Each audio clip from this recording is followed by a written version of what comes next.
आइए अब हम उत्तर प्रदेश में कला संस्कृति के अंतर्गत लोकगीत और लोक नृत्य को देखते हैं। ये भी महत्वपूर्ण टॉपिक है। चुनिंदा टॉपिकों में से जहां से एक एक प्रश्न पूछे जाते हैं उनमें हम लोकगीत और लोक नृत्य को भी शामिल कर सकते हैं, तो बेहतर ढंग से इसे देखने की जरूरत है। आइए सबसे पहले मैं यहाँ पे आपको लोकगीत पर ले चलता हूँ। कजरी वर्षा ऋतु में गाया जाने वाला ये कजरी गीत है। सावन के महीने में गाया जाता है, जो कि मिर्जापुर, विशेष रूप से मिर्जापुर के क्षेत्र का यह है। बाकी पूर्वांचल के मिर्जापुर और वाराणसी में कजरी लोकगीत बहुत प्रसिद्ध है। इसके बाद सोहर बच्चों के जन्म के अवसर पर पूर्वांचल के विशेष रूप से अवध के क्षेत्र में गाए जाने वाला लोकगीत। ध्यान रखिएगा कि कजरी से एक गायिका मालिनी अवस्थी जी संबंध रखती हैं। मालिनी अवस्थी जी का संबंध किससे है?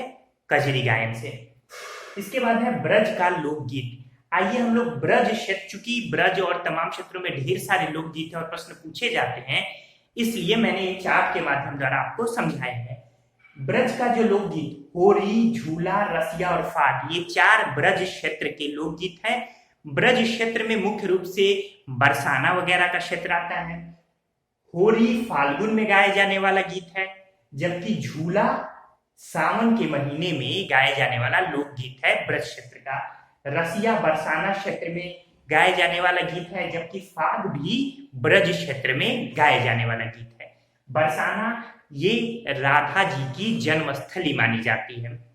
इसके बाद देखते हैं बुंदेलखंड के कुछ प्रमुख लोकगीत। आल्हा वीर रस में महोबा क्षेत्र में आल्हा ये गीत गाया जाता है लोकगीत। इसमें आल्हा उदल के वीरता की कहानी दिखाई जाती है, यानी सुनाई जाती है गानों के माध्यम द्वारा। इसके बाद है ईसुरी, फिर फाग, फिर पवारा और हरदौला, ये सब बुंदेलखंड के लोकगीत हैं। रुहेलखंड के तीन लोकगीत लावड़ी, चैती और बहत्तर बील, याद रखिएगा, लावड़ी और बहत्तर बील जरूर याद रखिएगा। चैती रुहेलखंड और अवध दोनों ही क्षेत्रों का लोकगीत है। रुहेलखंड यानी बरेली वाला क्षेत्र। इसके बाद है पश्चिमी क्षेत्र, मुख्य रूप से आगरा और मेरठ का ये जो ढोला लोकगीत है, ये मुख्य रूप से आगरा, पश्चिमी क्षेत्र के आगरा और मेरठ का लोकगीत है। इसके अलावा रागिनी और स्वांग भी पश्चिमी क्षेत्र का लोकगीत है। मल्हार कौरवी क्षेत्र यानी पश्चिमी उत्तर प्रदेश का महत्वपूर्ण लोकगीत है मल्हार, जबकि बिरहा जो है वो भोजपुरी क्षेत्र यानी पूर्वांचल का लोकगीत है। इसमें करताल बजाते हुए ये लोकगीत गाया जाता है, बिरहा। तो इस तरीके से ये आपने प्रमुख जो लोकगीत की परंपरा थी उसे देखा। इसके अलावा कुछ प्रमुख प्रश्न भी देख लेते हैं। हाथरस एवं कानपुर परंपराओं का संबंध किससे है? तो ये रंगमंच से है। इससे पहले कि मैं ये डिस्कस करूं, यहाँ ये सब देखना जरूरी है। आइए यहाँ अब हम लोग लोक नृत्य पर चर्चा कर लें। बुंदेलखंड के ढेर सारे लोक नृत्य हैं जो हमेशा बदल बदल कर आपकी परीक्षाओं में पूछे जाते रहे हैं। तो बुंदेलखंड में ख्याल, पुत्र के जन्मोत्सव पर गाया जाने वाला लोकगीत है ख्याल। फिर कुम्हारों द्वारा स्त्री वेश में गाया जाने वाला लोकगीत धुरिया। फिर फसल काटते समय गाया जाने वाला लोकगीत शायरा। ये लोक नृत्य है, माफ कीजिए, गीत नहीं, लोक नृत्य। ये किया जाने वाला लोक नृत्य शायरा या सहरा। तो इस तरीके से ख्याल, धुरिया, शायरा। फिर घोड़ा, ये मांगलिक अवसरों पर घोड़े पर चढ़कर किया जाने वाले, घोड़े के द्वारा किया जाने वाला लोक नृत्य। फिर ये देवी नृत्य। इसी तरीके से राई और मयूर नृत्य, राई या मयूर जन्माष्टमी में महिलाओं द्वारा किया जाता है। फिर पाई डंडा, ये अहिर समाज द्वारा किया जाने वाला लोक नृत्य। फिर कानरा, ये धोबी समाज द्वारा किया जाने वाला बुंदेलखंड क्षेत्र का लोक नृत्य। इसी तरीके से कार्तिक नृत्य भी बड़ा प्रसिद्ध है। कार्तिक लोक नृत्य बुंदेलखंड क्षेत्र का है। कृष्ण गोपी बनकर इसमें नृत्य किया जाता है। फिर बरिंडी नृत्य, ये लठमार होली की तरह रंग बिरंगी परिधान पहनकर किया जाता है। अहिर समाज यानी यादव समाज द्वारा ये बरिंडी नृत्य किया जाता है बुंदेलखंड क्षेत्र में। इसके अलावा बुंदेलखंड क्षेत्र के बढ़ैया नृत्य, रवाला नृत्य, ये शादी विवाह और अन्य खुशी के मौकों पर किए जाने वाले नृत्य हैं। कौन कौन? बढ़ैया, रवाला, राहुला, ये लोक नृत्य लोक नाट्य की तरह है, जो कि बुंदेलखंड क्षेत्र का लोक नृत्य या लोक नाट्य आप कह सकते हैं। प्रश्न पूछेगा राहुला लोक नाट्य या लोक नृत्य किस क्षेत्र का है, तो बुंदेलखंड का है। फिर नौटंकी, नौटंकी जो है ये हाथरस क्षेत्र का प्रमुख लोक नृत्य है।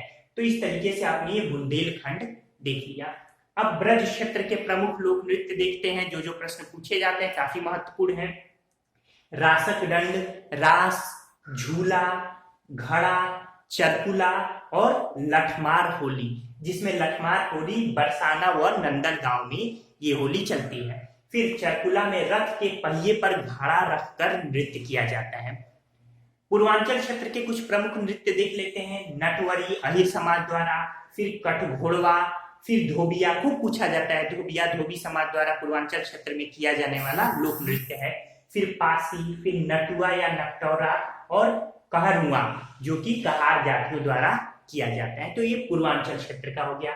फिर मिर्जापुर और सोनभद्र, विशेष रूप से सोनभद्र का लोक नृत्य कर्मा, खूब पूछा जाता है, ध्यान रखिएगा। कर्मा कहाँ का लोक नृत्य है, सोनभद्र। फिर चौलर, फिर ठडिया, धरकहरी, शेला। तो ये जो शेला है ये खरवार जनजाति द्वारा किया जाने वाला लोक नृत्य है। धरकहरी भी वहां के आदिवासियों द्वारा किया जाने वाला लोक नृत्य है। चौलर अच्छी वर्षा हेतु किया जाने वाला लोक नृत्य है। इसी तरीके से अवध क्षेत्र के दो लोक नृत्य प्रसिद्ध हैं। कौन कौन, जोगिनी और कालाबाजी। जोगिनी जो है रामनवमी के अवसर पर गाया जाने वाला लोक नृत्य है, ये किया जाने वाला लोक नृत्य है।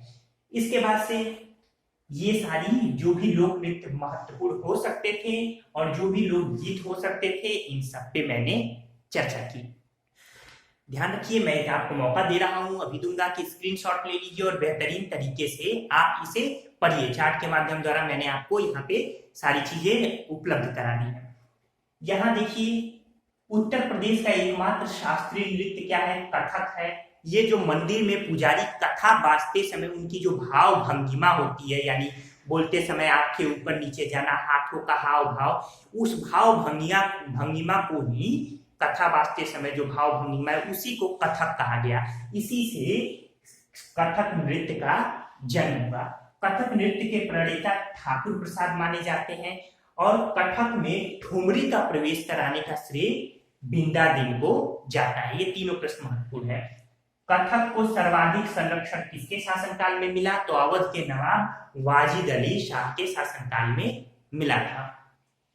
अब आइए हम लोग हिंदुस्तान शास्त्रीय संगीत के कुछ प्रमुख नाम देख लेते हैं जो आपकी परीक्षाओं में पूछे जाते हैं। तो हिंदुस्तानी शास्त्रीय संगीत में उत्तर प्रदेश के लिहाज से ऐसे तो ढेर सारे घराने हैं, लेकिन हम यहाँ लखनऊ और बनारस दो घराने को लेकर चल रहे हैं। वैसे किराना घराना हो गया, फिर मुजफ्फरनगर घराना, इस तरह के ढेर सारे घराने हैं।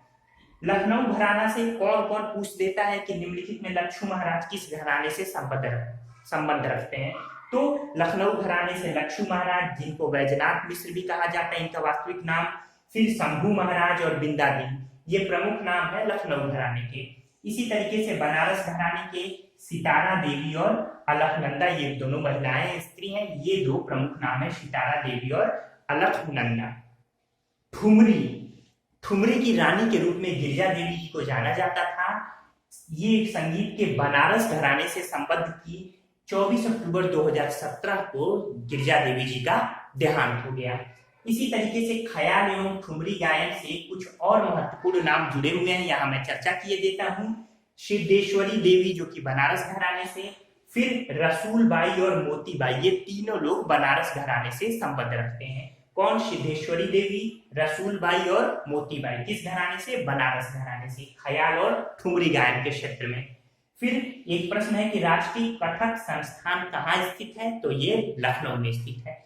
तो ये सारे मैंने फैक्ट बता दिए, क्योंकि फैक्ट आपकी परीक्षाओं में यूपीपीसीएस से पूछा जाता है, इसलिए इन फैक्ट का जानना आपके लिए जरूरी है, आप स्क्रीनशॉट ले सकते हैं। के अंतर्गत हम उत्तर प्रदेश के प्रमुख मेले, मंदिर और तीर्थस्थलों की चर्चा करते हैं। तो आइए सारे महत्वपूर्ण जो आपकी परीक्षा के पॉइंट ऑफ व्यू से महत्वपूर्ण है, हम उन सभी बिंदुओं पर यहाँ चर्चा करते हैं।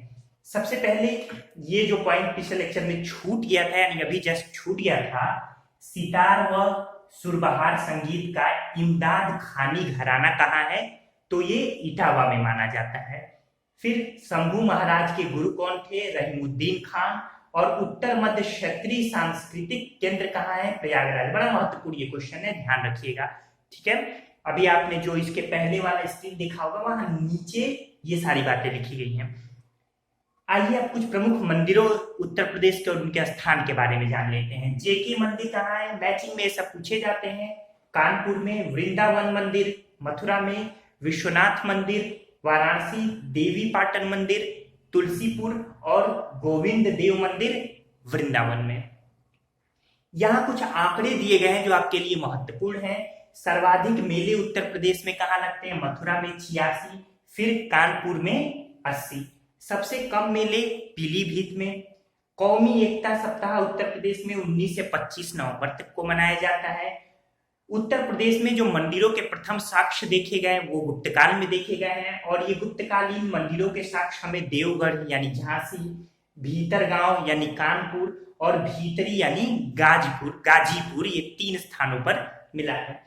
अमीर खुसरो। उत्तर प्रदेश में अमीर खुसरो का बड़ा ही महत्वपूर्ण स्थान है, और हिंदी साहित्य में भी अमीर खुसरो महत्वपूर्ण स्थान रखते हैं। तो अमीर खुसरो के बारे में आपको बता दूं कि इनका जन्म पाटियाली यानी कासगंज, वर्तमान कासगंज जिले में हुआ था। पहले ये एटा जिले के अंतर्गत आता था। तो उत्तर खुसरो का जन्म पाटियाली यानी कासगंज जिले में हुआ। ईरानी, फारसी व भारतीय रागों का मिश्रण करने का श्रेय इन्हें जाता है। इन्होंने वीणा और तंबूरा को मिलाकर सितार का आविष्कार किया। इसके अलावा तबला के भी आविष्कारक माने जाते हैं। खड़ी बोली के जनक माने जाते हैं।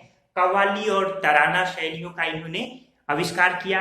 तो इस तरीके से ये अमीर खुसरो जी के बारे में महत्वपूर्ण बातें रही। मंदिरों में संगीतबद्ध अर्चना पद्धति की शुरुआत किसने की थी? तो मंदिरों में संगीतबद्ध अर्चना पद्धति की शुरुआत वल्लभाचार्य जी ने की थी। उम्मीद है ये आपको समझ में आया होगा। इसके बाद देखते हैं कुछ मेले और उनके स्थान जहां वो मेले मनाए जाते हैं। गोविंद साहब मेला अंबेडकर नगर। कैलाश मेला आगरा। सैयद सालार का मेला बड़ा महत्वपूर्ण है, बहराइच। शाकंभरी का मेला सहारनपुर। नौचंदी मेला ये हिंदू मुस्लिम एकता का प्रतीक माना जाता है, मेरठ में। फिर कालिंजर मेला बांदा में। सोरो मेला कासगंज में। बटेश्वर मेला आगरा में ये लगता है। बटेश्वर मेले को पशु मेला भी कहा जाता है, दोनों एक ही है, जो कि जिसमें ऊंट का मेला लगता है, ये आगरा में। देवा शरीफ बाराबंकी में देवा शरीफ ये मेला लगता है। इसके बाद हरिदास जयंती मेला वृंदावन में। ध्रुपद मेला वाराणसी में। माघ मेला प्रयागराज में। झूला मेला वृंदावन में। और हिंदू मुस्लिम एकता का प्रतीक एक और मेला सुलह कुल उत्सव के रूप में मनाया जाता है, आगरा में ये उत्सव होता है। इसके बाद मुड़िया पूर्णिमा मेला ये गोवर्धन में मनाया जाता है, गोवर्धन मथुरा वृंदावन में गुरु पूर्णिमा यानी आषाढ़ के महीने में यह मेला मनाया जाता है, मुड़िया पूर्णिमा मेला। ये जो गुरु पूर्णिमा है आषाढ़ के महीने में, यह मेला व्यास ऋषि को समर्पित है। इसके अलावा गुरु पूर्णिमा के दिन ये जो मेला है, ये गुरु पूर्णिमा बुद्ध और हिंदू दोनों, बौद्ध और हिंदू दोनों धर्मों में ही महत्वपूर्ण है। माना जाता है कि आषाढ़ के महीने में कार्तिक पूर्णिमा के दिन ही सारनाथ में पहला उपदेश दिया था गौतम बुद्ध जी ने। एक और मेला देख लीजिए, ददरी मेला, जो कि पशु मेला है, ये बलिया में मनाया जाता है। इस तरीके से ढेर सारे, जैसे खिचड़ी मेला ये गोरखपुर में, तो और भी मेले हैं। फिर कुंभ वगैरह कहाँ होता है? उत्तर प्रदेश में। तो कुंभ प्रत्येक 12 वर्ष बाद प्रयागराज में होता है। तो ये उत्तर प्रदेश के प्रमुख मेले रहे। आइए अब मेलों के बाद हम तीर्थ स्थल या और दरगाहों की चर्चा कर लेते हैं। चक्र तीर्थ ये नैमिषारण्य में है। नैमिषारण्य वो स्थान है जहां महाभारत में माना जाता है कि 88,000 ऋषियों की ये तप स्थली रही है। तो नैमिषारण्य आपको याद रहेगा। सलीम चिश्ती की दरगाह कहाँ है? फतेहपुर सिकरी में है। बौद्ध एवं जैन तीर्थ स्थल कौशाम्बी, महत्वपूर्ण प्रश्न है। बौद्धों और जैनों दोनों की प्रमुख तीर्थस्थली कौन मानी गई है? कौशाम्बी मानी गई है। बुद्ध का महापरिनिर्वाण स्थल कुशीनगर है। सूफी संत हाजी वारिस अली शाह की मजार कहाँ है? देवा शरीफ। इसी देवा शरीफ में मेला बाराबंकी में लगता है। तो याद रहेगा, सूफी संत हाजी वारिस अली शाह की मजार देवा शरीफ में। तो इस तरीके से ये जितनी भी महत्वपूर्ण बातें रही ये हो गई। सैयद सालार ये भी संत थे, संत हाजी सैयद सालार का मेला बहराइच में, यानी ये जहाँ इनकी दरगाह है वहां मनाया जाता है। इस तरीके से उम्मीद है कि ये सारे तीर्थस्थल, मेला और मंदिर आपको समझ में आ, ये फैक्ट रूप में है, इसे 2-4 बार पढ़िए, दिमाग में बैठ जाएगा, परीक्षाओं में पूछे जाते हैं। आइए कुछ फैक्ट पर और चर्चा कर ले। मध्यकाल में स्थापत्य कला की उत्तर प्रदेश में 2 प्रमुख शैलियां प्रचलित हुई, एक शर्की शैली, एक मुगल शैली, जिसको आगरा शैली भी कहते हैं। शर्की शैली का सर्वोत्कृष्ट नमूना जो है वो अटाला मस्जिद है, जो कि जौनपुर में स्थित है। लखनऊ शैली, जो कि इसके पृथक आधुनिक स्थापत्य कला की शैली मानी जाती है, उसका विशुद्ध नमूना कौन सा है? बड़े इमामबाड़े का हॉल। एक प्रश्न महत्वपूर्ण है कि मुगल चित्रकला की नींव किसने रखी? हुमायूं ने। लेकिन ये सबसे महत्वपूर्ण है कि मुगल चित्रकला शैली का स्वर्णकाल किसे कहा जाता है? तो जहांगीर के काल को स्वर्णकाल कहा जाता है। इसके अलावा स्थापत्य कला का स्वर्णकाल ये शाहजहां के काल को कहा जाता है। वाश टेम्पो, ये भी 2 शैलियां हैं, इन्हीं वाश और टेम्पो, इन दोनों को मिलाकर लखनऊ शैली का जन्म हुआ। इसके जनक कौन माने जाते हैं? असित कुमार हलदार। असित कुमार हलदार। संगीत शिक्षा हेतु उत्तर प्रदेश का प्रथम संगीत महाविद्यालय कहाँ स्थापित है? यहाँ मैंने आपको यहाँ मैं बता दे रहा हूँ, भारत खंडे हिंदुस्तान संगीत महाविद्यालय। आगे भी इसकी चर्चा करूंगा। तो इस तरीके से उम्मीद है कि आपको ये पूरा का पूरा कॉन्सेप्ट समझ में आ गया होगा। इसके अलावा ये सारे फैक्ट आप नोट डाउन करेंगे, नोट्स बनाएंगे और अपने दिलो दिमाग में बैठा लेंगे।